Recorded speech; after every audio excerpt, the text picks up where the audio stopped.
Hi, I'm Emil Detwey from BrainIT Consulting. Part 1 decided what Countercheck is for. Part 2 put it on accounts I own. This part opens it up and asks whether what was built is what was specified. You cannot read the code, and you are not going to learn to. That matters less than you think.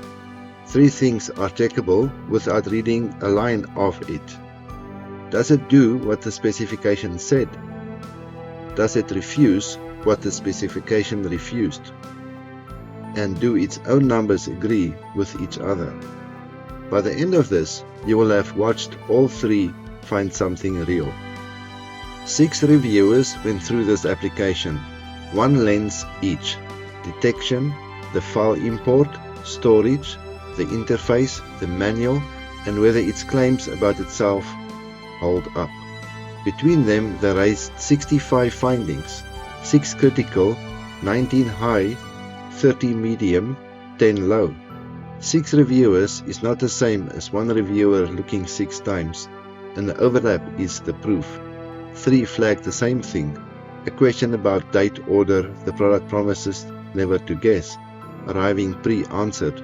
4 found the same broken button for reopening a decision. 2 found the same rounded total. Agreement is the strongest signal you get, and it exists only because the lenses ran apart. Then every finding was handed to a different agent and told to refute it. That pass is the most valuable part of the exercise, and it did not finish. It was cut short partway through, and the document says so in its own second paragraph. It calls the list, and I am quoting, as raised, not as confirmed. 2 findings were checked against the running system before the cut. Both were real. So 65 is a count of claims. It is not a count of defects. And I am not going to tell you what share of them were wrong, because nobody measured it. Here is what one of those claims was worth. A rule inside Countercheck stops a monthly cleaning contract being reported as a duplicate every month. It recognizes monthly and nothing else. Weekly, fortnightly, twice a month, none of them. I added 1 legitimate weekly retainer to the demo ledger. The findings went from 6 to 57. Every test passed, before and after. The tests asked whether the code did what it was written to do. And it did. Nothing was broken. The product was unusable. The test suite cannot catch that, because the test suite agrees with the mistake.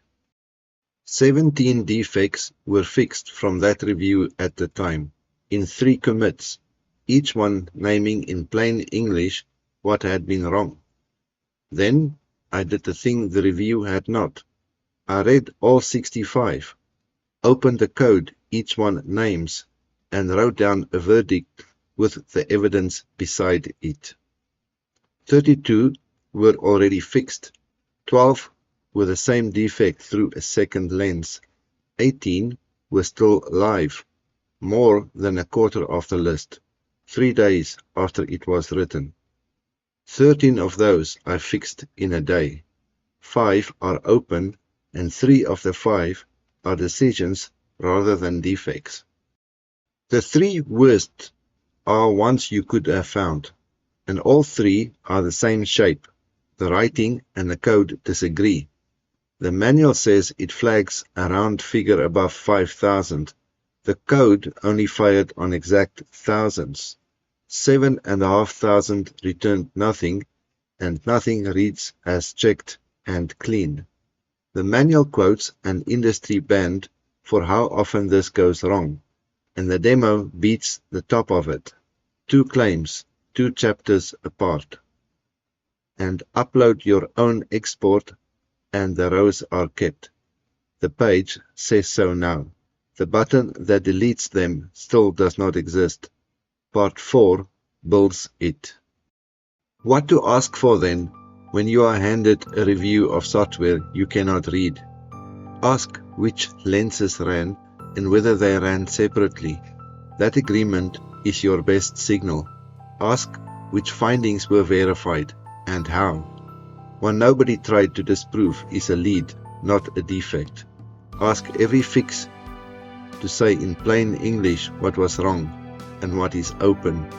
Then read the product's documentation against its own screens. That found the 3 worst things here and needs no code at all.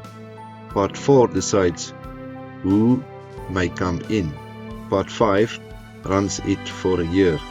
If a second pair of eyes helps, BrainIT is here.